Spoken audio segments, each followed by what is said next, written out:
The Holes in My Quilt. Author, Linda Winchell, copyright, 2009. On the day of my particular judgment, I found myself grouped with many other souls and kneeling before the Lord. In front of each laid our lives, in the form of squares. An angel sat in front of each of us, sewing our squares together to form a quilt that represented our lives. But as my angel took each piece of cloth off my pile, I noticed how ragged and empty each of my squares were. They were filled with giant holes. Each square was labeled with a part of my life that had been difficult. I saw the squares with hardships, challenges and temptations, and they had the largest holes. I glanced around. Nobody else had such squares. Other than a tiny hole here and there, the other quilts were filled with rich color and the bright hues of worldly fortune and fame. I gazed upon my own life and was discouraged. My angel was sewing the threadbare, ragged, empty pieces of cloth together.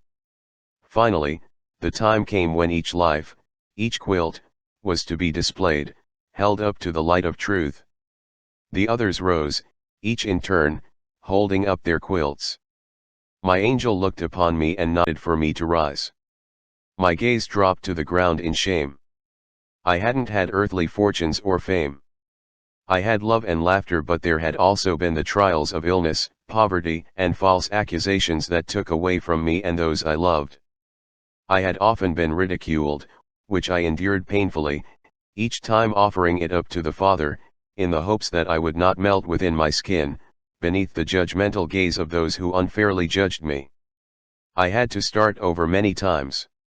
I often struggled with the temptation to quit, only to somehow find the strength to pick up pieces and begin again. I spent many nights on my knees in prayer, asking for help, patience, and guidance. And now, I had to face the truth. My life was what it was, and I had to accept it for what it was. I rose slowly and lifted the combined squares that made up my quilt, my life, to the light for all. An awe-filled gasp filled the air. I gazed around at the others who stared at me with wide eyes. Then, I looked at the whole quilt, not each square. Light flooded the many holes, creating an image, the face of Christ. Then our Lord stood before me, with warmth and love in his eyes. He said, "Every time you gave your life to me in prayer, your life became my life, your hardships became my hardships, your struggles became my struggles. Each point of light in your quilt is when you stepped aside and let me shine through, until there was more of me than there was of you. Your hardships, challenges, temptations were tests. Your prayers were the remaining fabric that held your quilt together. Your prayers have led you to your eternal home and to me.